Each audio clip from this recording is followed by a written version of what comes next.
Hello everyone, welcome back to OCD Recovery's YouTube channel. Today I want to talk about how to recover from OCD, some of the most common misconceptions about OCD, the reason why we do so many misconceptions OCD videos, anxiety OCD videos is because there's a lot of misconceptions out there, which kind of entails people thinking that the recovery process is going to be a lot easier than it actually is, more than likely going to be one of the hardest things you've ever done in your life.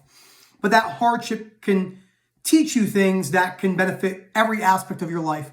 As I talk about, and we'll talk about in upcoming webinars, which I always do, is the benefit of unconditional self-life, other acceptance for all areas of your life outside your OCD or whatever you're dealing with. And that's super important to talk about. So before we go any further, please subscribe. Let me know if you want to see me in any more of these sweet thermals. This drives people crazy, so I'm going to do it. I have a couple of my friends in real life. They're like, please don't button up your top button if you don't have a tie on. Well, I'm doing it because that's what I do. I'm a rebel, right? No, I'm not really a rebel. Maybe I am.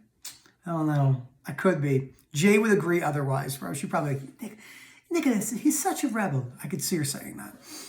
If you haven't watched Jade's recent video, it's amazing. Jade is a tremendous inspiration to many people. The reason why Jade's videos are so good is because we're so different. We're the same in many ways, but we also approach it in two totally different perspectives. Just how Rob approaches it in a different perspective.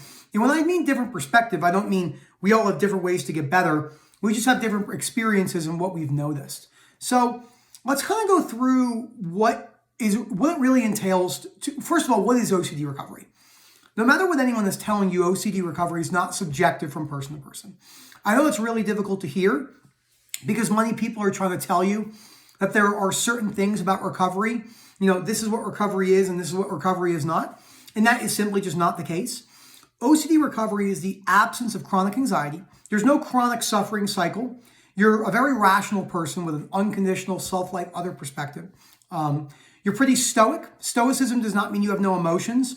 Your emotions are basically not heightened to extremes because of the way you see things. There's no chronic shame, anxiety, guilt, no fear cycle. You might have a blip every here and there, but always, I keep doing this. I don't know why I eat, and then I come and make a video. And I have all this food in my mouth, and I'm like, trying to get it out. I'm like, that sound right there, like the sound of swallowing.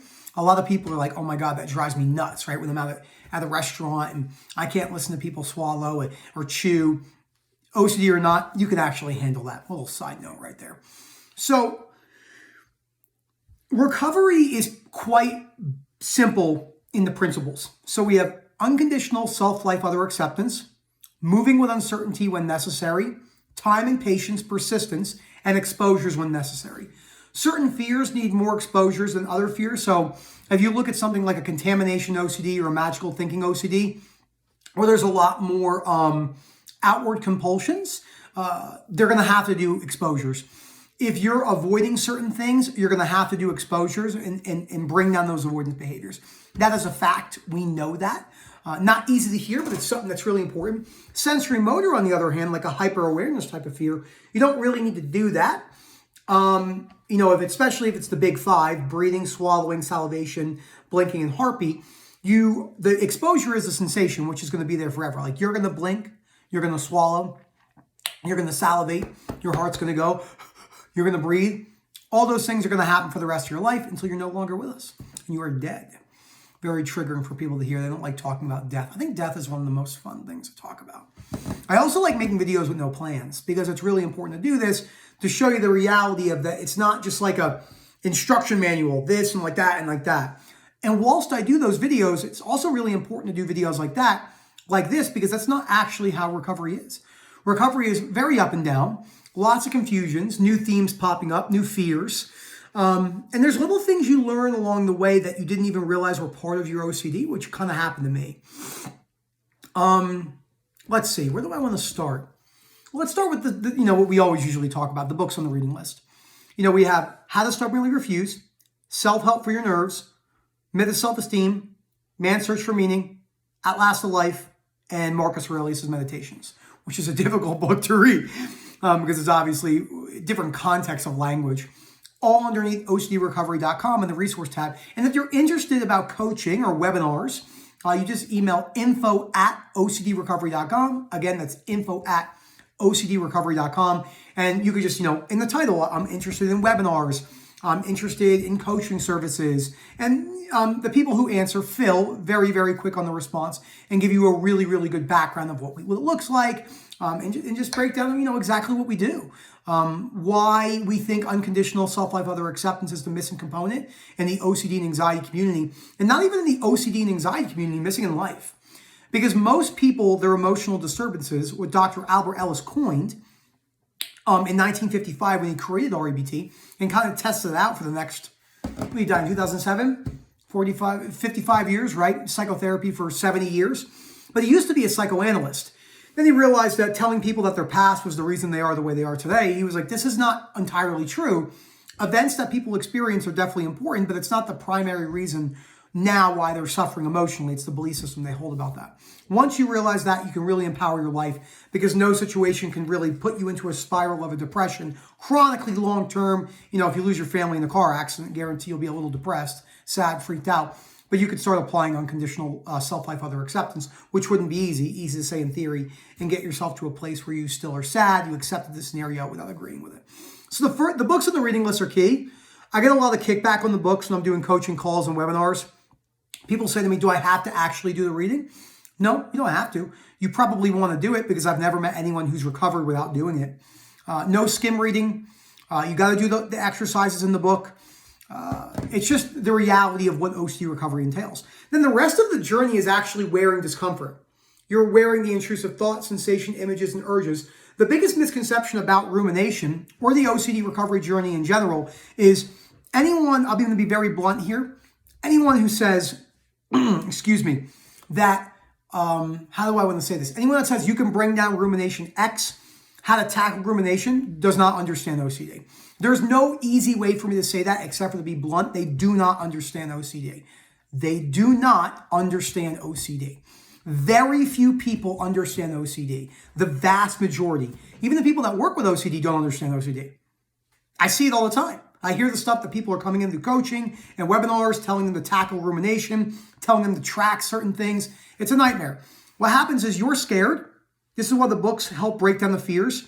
You have exposures that usually need to be done, especially with, say, harm, contamination, magical thinking, existential solipsism, watching documentaries. But the majority of it, that's just not going to unlatch the OCD cycle if you're still really scared of being stuck forever. So addressing the fear of being stuck for the rest of your life, the fear of going backwards, the fear of developing a new theme, all these certain things is super important. The applicability of breaking them down, is super important when it comes to OCD recovery. So if anyone's telling you that exposure is the gold standard and that's all you need, they don't understand OCD. If someone is telling you that you have to tackle rumination day by day, they don't understand OCD. They might understand aspects about it, but enough to where I can write on like one piece of this, right? Maybe the front two. This is what the average person who works with OCD understands. And then an expert in OCD might understand enough to cover three of these. And that's not enough. It's enough to give people some insight, but it's certainly not enough to unlatch severe POCD, harm OCD, sensory motor OCD. Almost all the information on the internet surrounding sensory motor OCD is bad. Super important to cover. So I'm just being a little bit, anyone who works with me understands the bluntness of how I approach it because there's no room for wishy-washy material in OCD. OCD needs a tough approach and needs a compassionate, empathetic approach. I'm definitely listening to people in webinars, taking their questions seriously, but calling them out on reassurance as I see it, which is almost always. And sneaky reassurance, compulsive behaviors. Let me give you a good example of a sneaky one. Caffeine's a very sneaky one, right? People going, caffeine's good, caffeine's bad. There's no such thing as caffeine being good or bad. Caffeine is just, it's just whatever classified as a drug, it doesn't matter. It's just coffee. It gives you a little bit of energy. Do people have coffee problems? Of course. Is balance the key? Of course. Can some people not balance caffeine? Probably. But most people are avoiding caffeine because they don't want to be any more anxious. So it's super important to cover that. The book's on the reading list, Moving with Uncertainty, realizing that you can't just bring rumination down like you think. The vast majority of rumination is automatic, which means it's happening, just happening, because you're scared. Time and patience, and then basically allowing that to come down over time. That is so critical for OCD recovery. I can't make myself any more clear on that. You can do it. You can recover from OCD. I'm not any more special than anyone else. Jade, in her recent video, she's not any more special than anyone else. We just decided to take OCD really seriously. So again, not too long of a video. Just wanted to cover some of the main principles.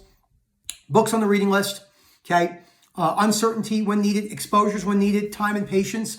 Realizing that you can't lock down acceptance is critical.